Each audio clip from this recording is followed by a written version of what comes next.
Jalan Mongin City 126 Bojonegoro. Inilah 95 FM Istana Radio.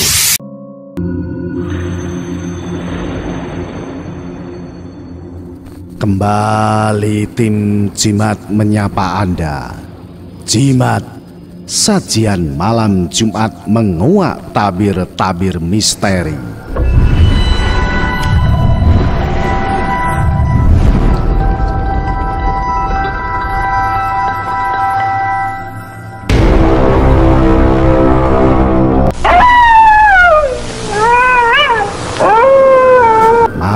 Malam ini adalah malam Jumat Kliwon, malam yang disesaki dengan aroma mistis dan berjuta-juta misteri. Saya Ki Banu Asmoro. Terima kasih untuk seluruh jimatres-jimatres dimanapun Anda berada. Di malam hari ini Anda bersama saya yang lagi menyaksikan live streaming di channel YouTube Radio Istana. Jangan lupa untuk subscribe, like, komen, share, dan mengaktifkan tombol loncengnya. Siaran malam ini juga bisa Anda dengar melalui live streaming Radio Istana Bojonegoro.com. Saya mengucapkan terima kasih untuk seluruh jimatres-jimatres dimanapun Anda berada yang lagi absen di grup Facebook Jimatres Istana FM. Nanti akan saya absen satu persatu. Dan sesi penerawangan Anda bisa ikuti nanti malam ini, malam Jumat Kliwon.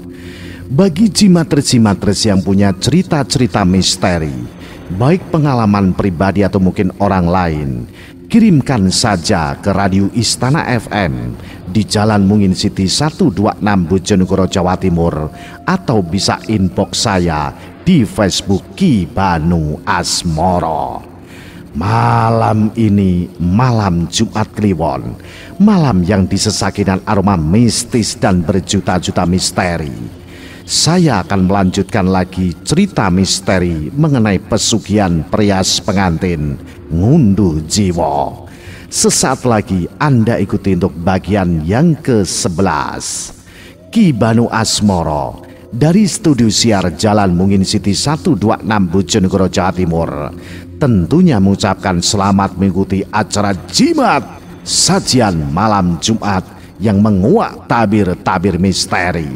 Salam Jimatres, salam satu misteri. Au.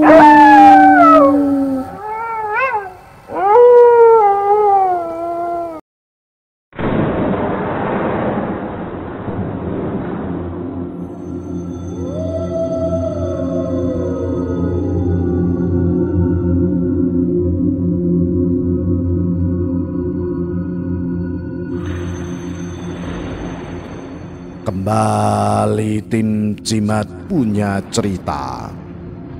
Cerita ini ditulis Restu Wiratmaja dengan judul Ngunduh Jiwa, seri yang ke-11.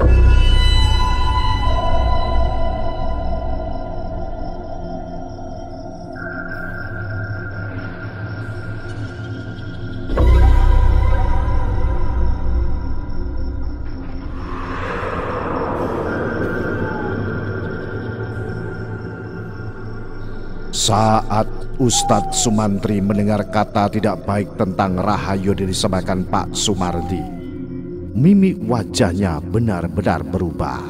Maaf, saya lepas kendali. Ustadz Sumantri pun mengulurkan tangannya ke arah Pak Sumardi. Akan tetapi Pak Sumardi sendiri tidak mau menerimanya. Ia lebih memilih untuk bangun sendiri dan kembali terduduk sembari menatap tajam ke arah Ustadz Sumantri. Mungkin sampai di sini saja. Kau boleh pulang. Kita belum membahas jauh tentang demit manten dan semuanya. Mengapa harus buru-buru? Tanya Ustadz Sumantri. Aku tidak memerlukan orang yang mudah tersulut amarah jika kenyataan yang terjadi itu benar adanya. Maksudmu kau menyamakan kematian dari Rahayu sama dengan Kusumawati? Mereka berdua sama-sama tumbal yang diajukan oleh orang tuanya. Aku belum meyakini akan hal tersebut. Namun istriku memiliki jawaban yang tepat akan apa yang tidak kamu ketahui untuk kedepannya. Diam-diam Ibu Sumi membenarkan peringatan keras dari suaminya. Ia bahkan tidak menyalahkan suaminya jika penyebab kematian dari Rahayu oleh sebab tumbal yang diajukan oleh Mbah Sor. Peringatan keras itu membuat Ustadz Sumantri akhirnya keluar dari rumah dengan wajah penuh penyesalan. Amarahnya telah menenggelamkan dirinya ke dalam jurang penyesalan terhadap apa yang telah ia lakukan kepada Pak Sumardi. Sedangkan Pak Sumardi dia masih memegangi lehernya yang sempat ditekan kencang oleh Ustadz Sumantri. Ia tidak menyangka jika Ustadz Sumantri adalah orang yang mudah tersulut dengan perkataan yang berkaitan dengan Rahayu. Bu, apakah ada perkataanku yang salah mengenai Rahayu? Sembari memegangi kedua tangan Pak Sumardi, Ibu Sumi menatap wajah suaminya dengan tatapan yang penuh perhatian. Ibu Sumi menjawab tidak. Dia menduga jika manusia-manusia itu hanya membela dirinya ketika berada dalam keadaan yang kesulitan. Sama halnya Mbah Sor, dia adalah orang yang penuh dengan kerugian. Bu Sumi yakin ada sesuatu yang sedang disembunyikan olehnya saat ini.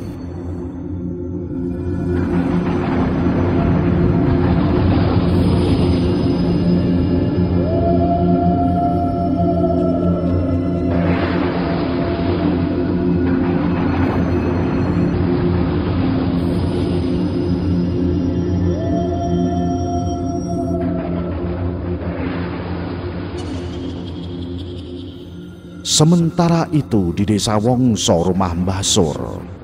Mbah Sur memandangi langit yang sudah semakin gelap. Ia segera menyalakan lampu rumahnya satu persatu. Tidak lupa pula Mbah Sur menutupi satu persatu jendelanya. Semakin gelap rumah Mbah Sur semakin terasa mencekam. Terkadang dia sendiri merasakan hal itu tatkala waktu maghrib akan tiba. Langkahnya sangat pelan. Di lain sisi Mbah Sur menahan rasa sakit pinggangnya yang semakin hari dimakan oleh usianya yang sudah menua. Biasanya Mbah Sur akan menuju ke kamar belakang. Ia akan merapihkan sebuah kamar yang dulunya ditempati oleh seseorang yang sangat dicintainya. Mbah Sur membuka pintu kamar anaknya Rahayu. Perlahan ia menyalakan lampu kamar anaknya. Di kamar tersebut Mbah Sur masih sangat ingat jika anaknya sedang mengenakan pakaian pengantin untuk terakhir kalinya. Namun perlahan-lahan Mbah Sur ingin melupakan kenangan tersebut. Ia bahkan harus menelan pahit akan kenyataan yang sudah terjadi akan anaknya sendiri tatkala telah sirna di hadapannya saat ini. Di ruangan anaknya Mbah Sur telah mendesainnya menjadi ruangan pengantin lengkap dengan kelambu putih yang menutupi amben tempat tidurnya. Di bawah ranjang tersebut Mbah Sur biasa menyediakan berbagai macam sesajen yang harus ia sediakan tiap harinya demi keterangan sang anak. Mbah Sur merapikan tempat tidur anaknya. Namun dirinya merasa ada yang menjanggal tatkala hendak menyentuh spray dari kasur milik anaknya yang sudah tidak terpakai selama 1 tahun itu. Di beberapa titik tertentu Mbah Sur melihat ada noda merah seperti darah. Lalu dia juga menemukan beberapa buah bunga melati yang sudah ada di kasur milik anaknya itu. Padahal tidak ada seorang pun yang menggunakan kamar itu sebelumnya. Jangankan menggunakan kamar tersebut, untuk memasukinya Mbah Sur memerlukan kunci dan juga gembok untuk membukanya. Melati? Darah? Ini milik siapa? Mbah Sur kembali meraba-raba bagian spray dari kasur tersebut. Tangannya pun kini merasakan kejanggalan. Dia seperti memegang sesuatu yang ada dari dalam spray berwarna putih tersebut. Rasa penasarannya benar-benar telah berada di ujung kepala. Mbah Sur pun perlahan memasukkan tangannya ke dalam spray tersebut untuk menggapai sebuah benda yang ada di dalamnya. Tatkala tangannya sedang meraba-raba, Apa ini? Mbah Sur pun menarik benda tersebut. Saat benda itu ditarik dari dalam spray, betapa terkejutnya Mbah Sur ketika mendapati benda tersebut adalah sebuah cincin. Cincin? Tidak berselang lama saat dirinya mengambil cincin itu, lampu seluruh rumah menjadi padam. Pintu kamar tiba-tiba tertutup dengan sendirinya. Mbah Sur terkejut, namun ia kemudian jatuh tersungkur karena merasa ada yang mendorongnya dari belakang. Seluruh ruangan kini gelap. Tidak ada siapapun yang ada di rumah Mbah Sur. Hatinya mulai tidak tenang. Pikirannya memikirkan hal-hal aneh dan tidak masuk akal. Kedua tangan Mbah Sur memohon-mohon sembari menatap ke seluruh ruangan.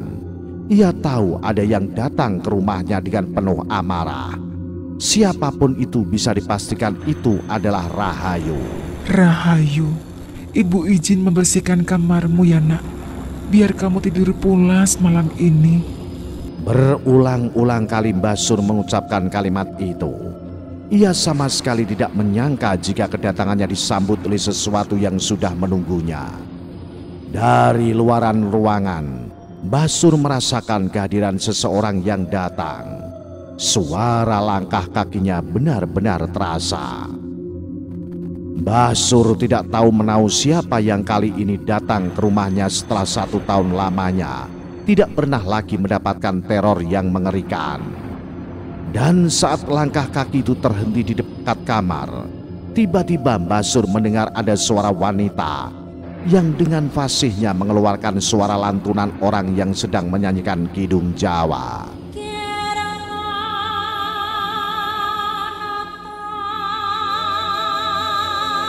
Mbah Sur merasakan hawa merinding yang begitu pekat. Ia kemudian bergerak ke arah pojok ruangan. Pikirnya dengan menghindari jarak yang berdekatan dengan pintu dia akan terselamatkan. Selepas kidung Jawa itu selesai dinyanyikan, wanita tersebut tertawa lirih dengan tawaan yang benar-benar mengerikan. Mbah Sur segera membentuk kedua tangannya seperti layaknya orang sedang memohon ampunan. Sembari merendahkan kepalanya layaknya orang sedang bersujud ke lantai, Mbah Sur terus memohon ampun agar dirinya dikeluarkan dari kamar tanpa hambatan apapun. Gusti, kula nuwun, bebaske kula saking gangguan demit manten. Belum cukup di situ, pintu kamar digedor-gedor dengan keras dan dengan hebatnya.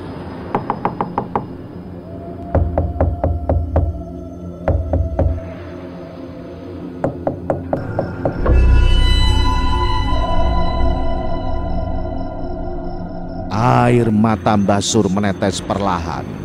Rasa takutnya benar-benar belum terhenti sampai di situ. Ia masih merasakan ketakutan yang luar biasa manakala suara gedoran pintu itu diiringi dengan suara tawaan yang mengerikan. Mbah Sur berteriak minta ampun.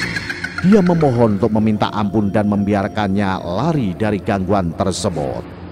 Namun gangguan belum cukup sampai di sini. Seluruh barang-barang yang ada di sekitaran ruangan Rahayu mendadak jatuh dengan sendirinya.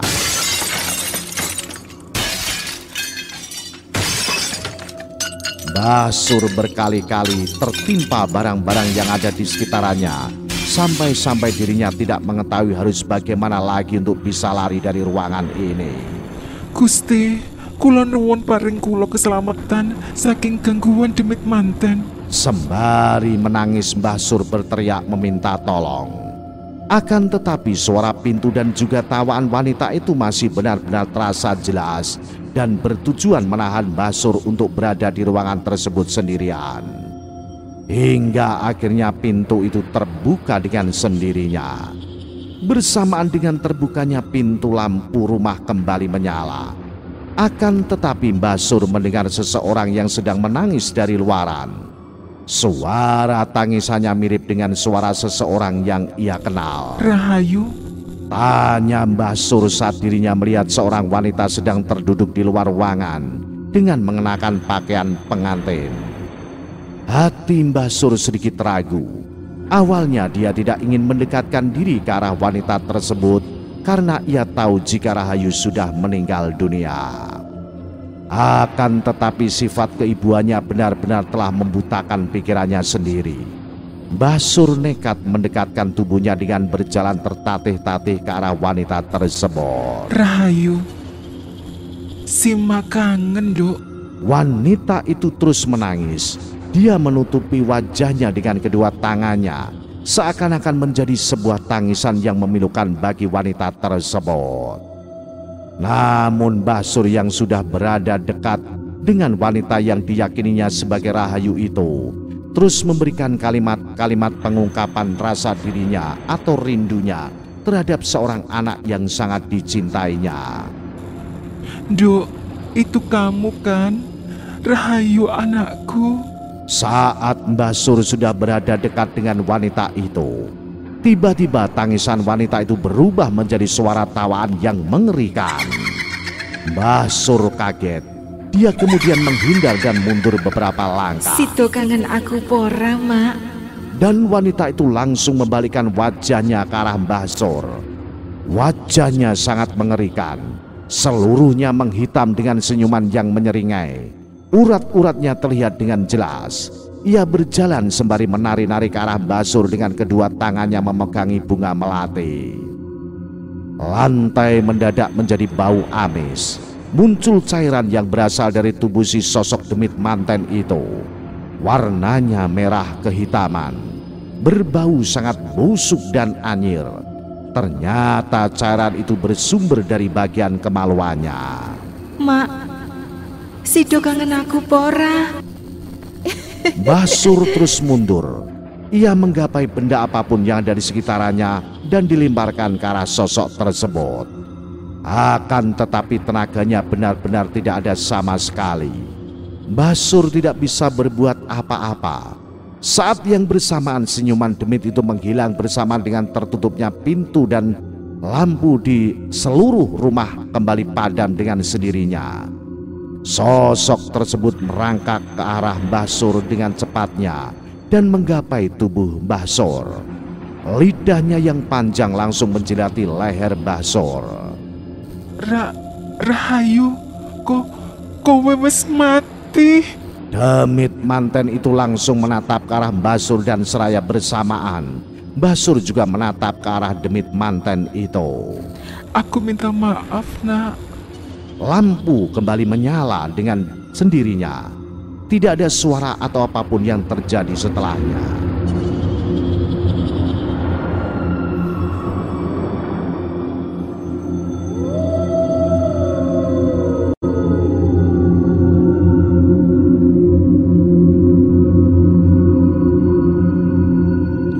Sementara itu, JK sedang membersihkan kamar ibunya.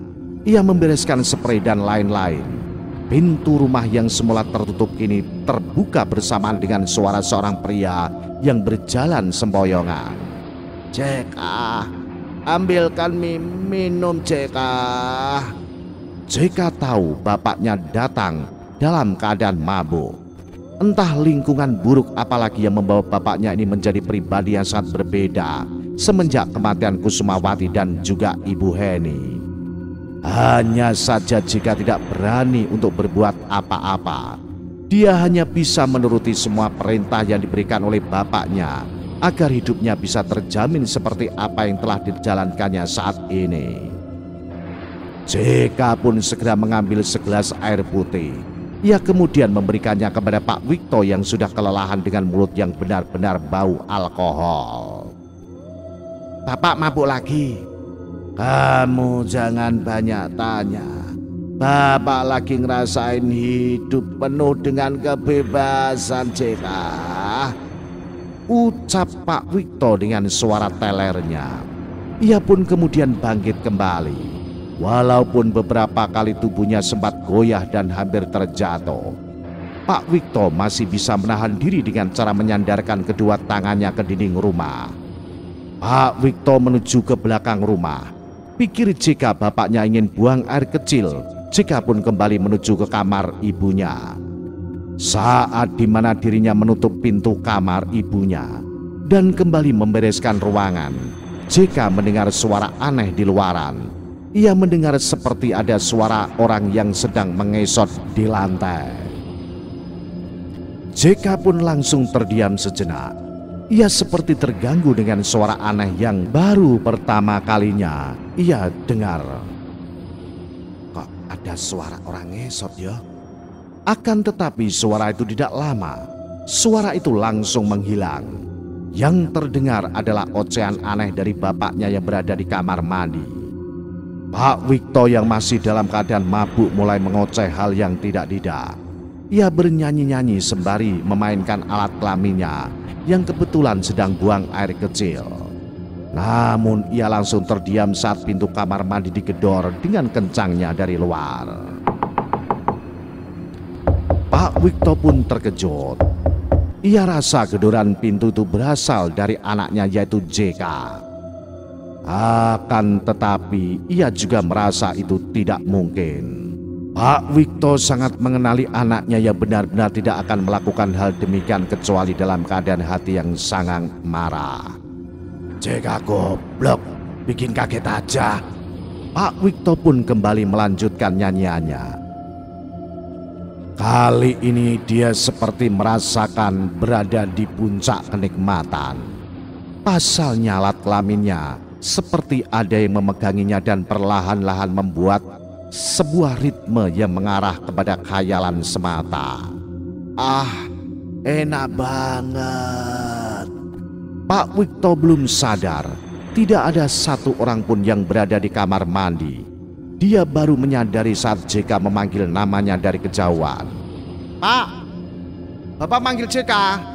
Dek, Pak Wikto langsung tersadarkan. Ia kemudian menatap ke arah bawah dan melihat sosok istrinya yang sudah meninggal dunia sedang memegangi alat kelaminnya. Setan! Pak Wikto kemudian kabur dari dalam kamar mandi dan berlari hingga dirinya tidak memikirkan apapun lagi. JK yang melihat bapaknya sedang berlari tanpa memakai celana dan pakaian dalam langsung bertanya-tanya. Pak, Bapak kenapa? JK, di kamar mandi ada ibu kamu. Ibu kamu barusan datang ke kamar mandi. Dia mainin alat kelaminnya Bapak. JK langsung teringat dengan suara ngesotan tersebut. Apa jangan-jangan suara itu dihasilkan dari sosok ibunya yang mendatangi rumah?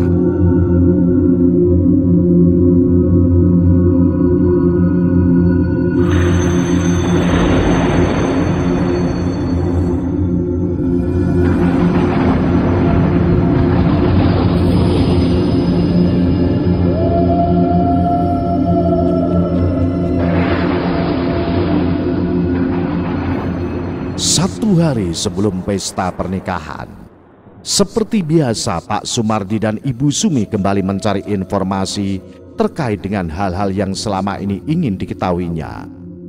Baik yang berhubungan dengan Bunda Melati, Ngunduh Jiwo ataupun kepada korban-korbannya. Menurutnya masih banyak sekali hal-hal yang belum diketahuinya, salah satunya tentang kematian misterius dari Rahayu. Jika kematian dari Kusumawati bisa dipastikan karena keterkaitan Pak Wikto di kubu Bunda Melati.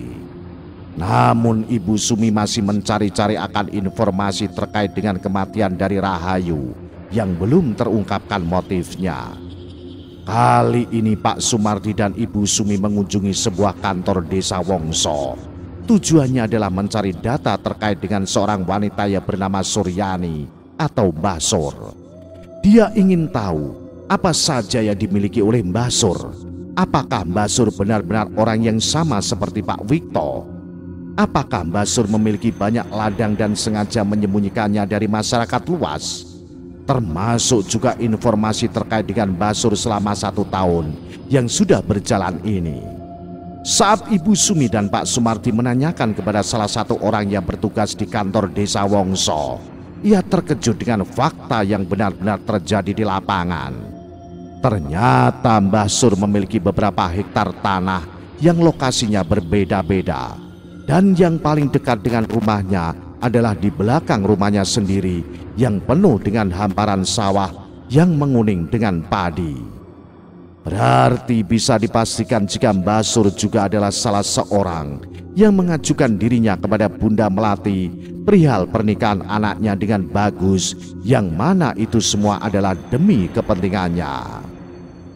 Kali ini Ibu Sumi dan Pak Sumardi telah mengantongi banyak informasi. Ia kemudian bergegas menuju ke rumah Mbah Sur. Selama dalam perjalanan, Ibu Sumi masih memikirkan apa yang akan terjadi di esok hari. Bukankah esok hari adalah hari pernikahan? Bukankah bulan pengantin akan tiba di hari itu juga? Namun mengapa tidak ada tanda-tanda akan diadakannya sebuah pernikahan? Apakah yang dikatakan oleh Mbah Sur benar terkait dengan acara tertutup yang dilakukan oleh Bunda Melati? Setibanya di rumah Mbah Sur, Ibu Sumi dan Pak Sumardi melihat Mbah Sur baru saja naik dari ladangnya. Mereka berdua bergegas mendekati Mbah Sur. Namun entah mengapa, Mbah Sur seperti orang ketakutan. Ia diam-diam kabur untuk menghindari Pak Sumardi dan Ibu Sumi.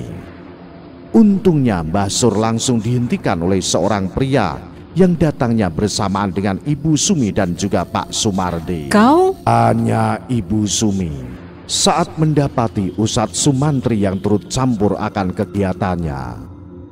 Aku juga ingin menanyakan perihal yang sama. Jelas Ustadz Sumantri. Ada apa kalian semua? Mengapa kalian semua datang ke rumahku lagi? Teriak Mbah Sur.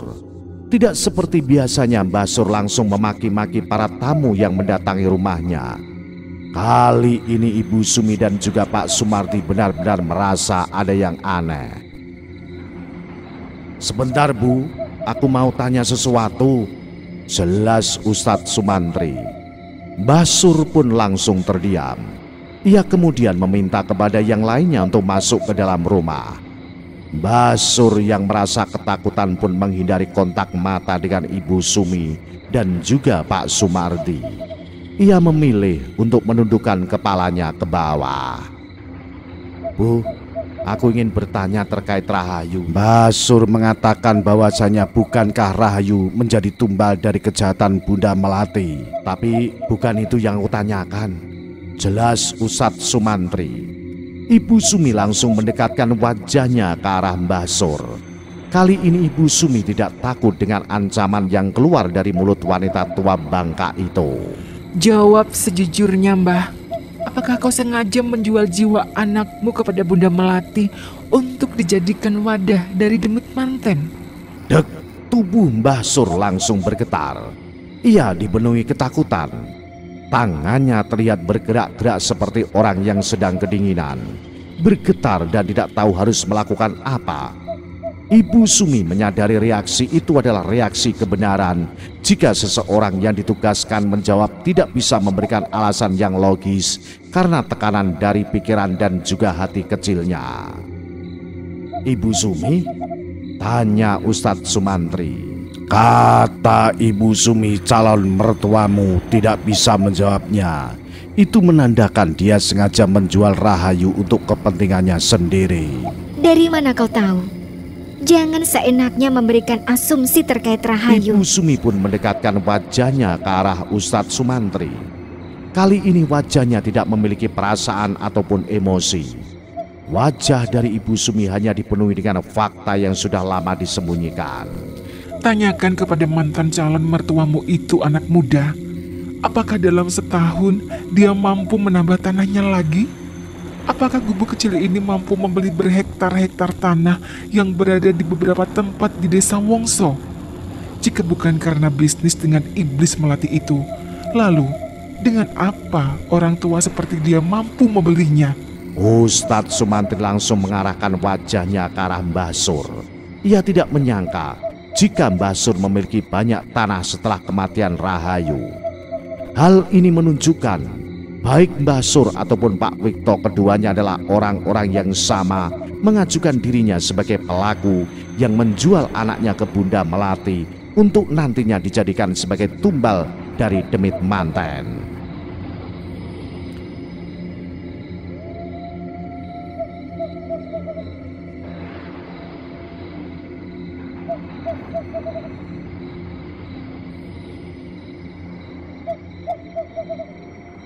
Sementara itu, Bagus sedang mengunjungi rumah Cici. Kali ini dia sedang berduaan di kamar. Keduanya sudah dalam keadaan telanjang bulat. Besok, kau akan menikah dengannya. Itu hanya syarat, sayang. Tapi apakah setelah itu Dini akan mati? Kita akan melakukan ritual itu dengan cepat. Ternyata Bagus dan Cici adalah orang yang selama ini menjadikan wanita-wanita yang ada di seluruh desa untuk dijadikan tumbal. Kita tinggalkan Bagus dan Cici yang lagi bercinta dengan mesranya. Kita menuju desa Wongso. Dini mulai membuka matanya lebar-lebar. Ia menatap cermin yang ada di hadapannya. Kali ini dia sengaja melanggar segala perintah yang diberikan oleh calon mertuanya itu untuk memakan bunga melati yang tinggal tersisa beberapa butir saja. Ia juga sengaja tidak merawat wajah dan juga rambutnya. Entah mengapa kali ini pikirannya hanya tertuju kepada kedua orang tuanya. Dia tidak memperdulikan pernikahannya esok hari. Seandainya dunia bisa diputar kembali, mungkin Dini akan menghabiskan waktunya untuk kedua orang tuanya. Dia sudah termakan dengan omongan manis Bagus yang selama ini menjadi orang yang sangat dipercayakannya. Hatinya sudah benar-benar kecewa semenjak saat itu. Dini tidak menyangka jika pernikahannya adalah pernikahan yang diperalat untuk kepentingan tertentu. Benar kata ibunya, Dini harus merelakan orang yang menurutnya sangat mencintainya. Namun orang itu sendirilah yang akan menjadi sumber rasa sakit yang sangat besar. Dini mulai merasakan hal tersebut manakala dirinya melihat dengan jelas dua orang yang dikenalinya sedang bermesraan. Sembari memandangi cermin, Dini telah mengumpulkan 3 sisir yang 2 dari ketiganya didapatkan di tempat Biimah. Jika memang apa yang dikatakan oleh ibunya benar, maka dia akan melakukan apapun demi membatalkan semua ritual yang akan dilakukan oleh orang-orang yang telah memperalat dirinya. Mana yang lebih menyakitkan nantinya? Dipatahkan oleh cinta atau terbunuh karena melanggar tulah? Perlahan tatapannya berubah, layaknya menjadi seorang wanita psikopat yang siap membunuh calon suaminya. Rasa sakit hatinya tidak bisa tergantikan dengan apa yang dia rasakan saat itu juga. Menurutnya, kesalahan terbesar dalam hidupnya adalah terlalu mempercayai orang yang seolah-olah telah mencintainya dengan tulus. Padahal, sejatinya orang yang mencintainya adalah orang yang tidak pernah menyembunyikan 2 perasaan dalam satu hati. Langkah kakinya kini menuju ke ruangan ibunya, Ibu Sri. Dia sadar penderitaan yang terjadi terhadap ibunya oleh sebab perbuatan dari calon mertuanya itu. Sudah berada di ujung tanduk pada bulan pernikahan, keraguan Dini semakin memuncak. Ia sama sekali telah dibodohi oleh gemerlap manis perkataan Bagus yang telah menodai ketulusan cintanya. Ia juga merasa telah menjadi orang yang durhaka karena tidak mengetahui segala perintah yang dilakukan oleh orang tuanya saat itu. Sembari menengok ibunya yang masih terbujur kaku di kamar, Dini tersenyum menghadap ke arah jendela kamar ibunya. Ia kali ini tidak bisa diberdaya lagi. Wanita yang terlahir dengan rasa sakit akan menjadi seorang wanita yang dipenuhi dengan dendam dan karma. Dan hal ini digambarkan langsung oleh Dini yang saat itu menatap dunia bagaikan sebuah panggung drama yang dimainkan oleh orang-orang besar. Dia hanyalah pemeran pengganti yang ketika sudah tidak lagi menarik, maka akan diganti oleh pemain lainnya yang secara kebutuhan lebih dibutuhkan dibandingkan dengannya. Dunia itu kejam ya, Bu. Kita ini orang biasa, terlahir sebagai keluarga petani yang tidak kaya dan juga tidak miskin. Namun orang-orang yang memiliki tanah bertuah dan harta yang melimpah seolah-olah menjadi Tuhan dalam satu hari untuk memperdaya orang-orang seperti kita. Layakkah kita menjadi manusia yang terpinggirkan dengan garis penghinaan seperti ini? Ia kemudian menuju ke ranjang ibunya, mengelus rambut Ibu Sri secara perlahan. Lalu, tidak berselang lama, dia meneteskan air mata hingga terjatuh tepat di pipi ibunya. Andaikan aku menuruti apa kemauan ibu, maka aku tidak akan membuat ibu semenderita ini.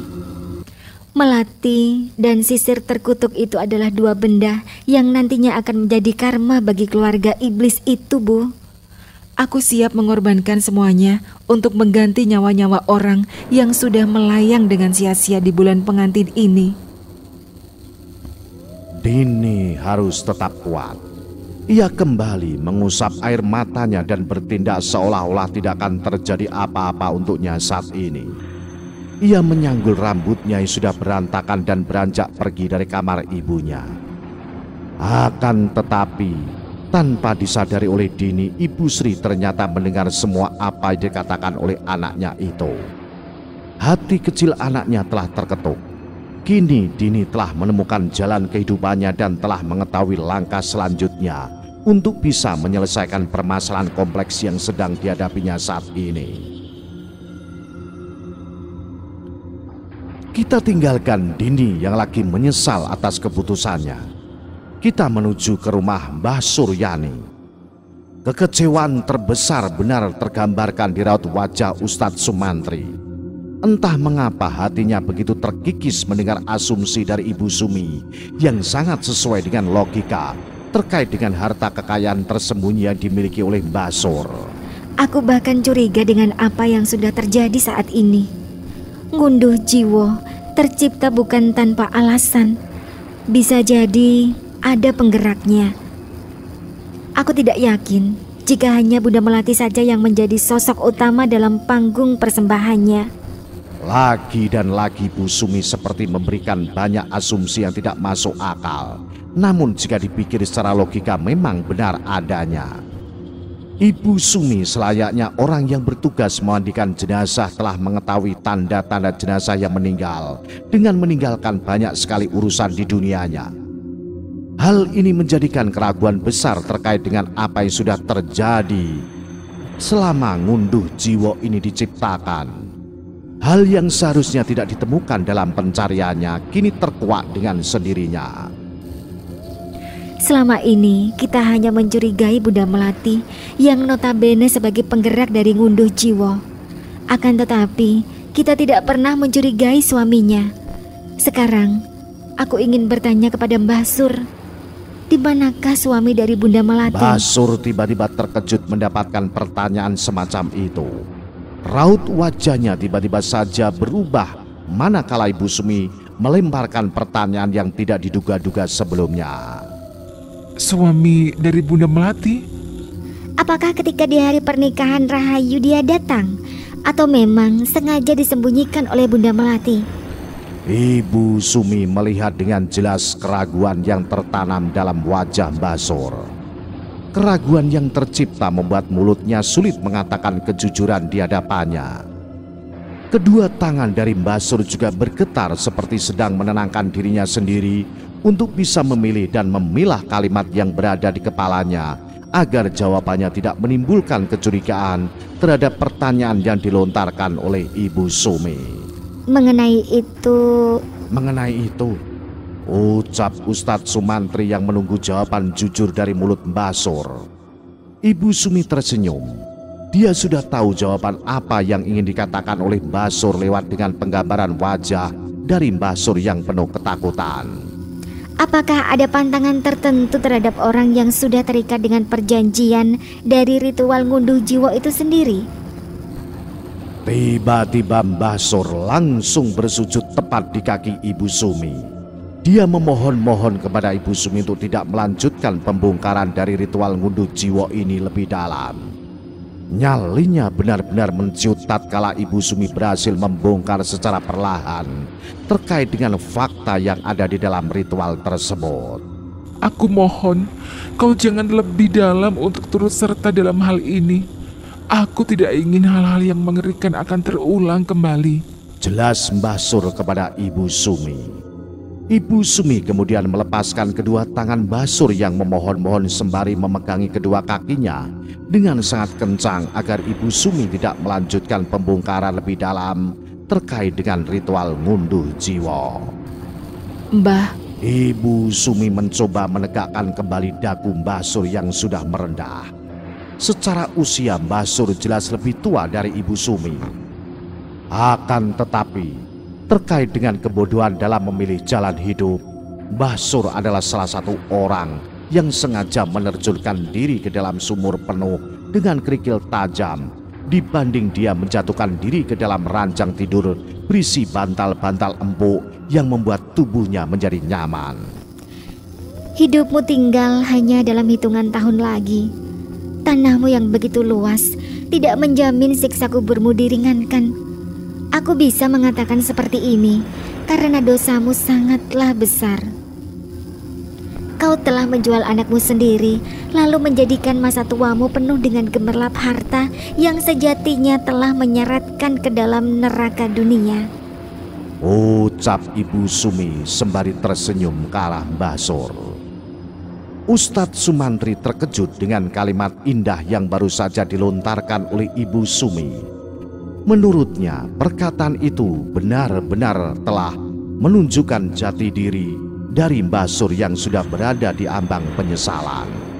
Nah, bagaimanakah kisah selanjutnya? Apa yang akan terjadi kemudian? Ikuti terus cerita misteri bersambung Ngunduh Jiwa. Salam Jimatres, salam satu misteri. Au.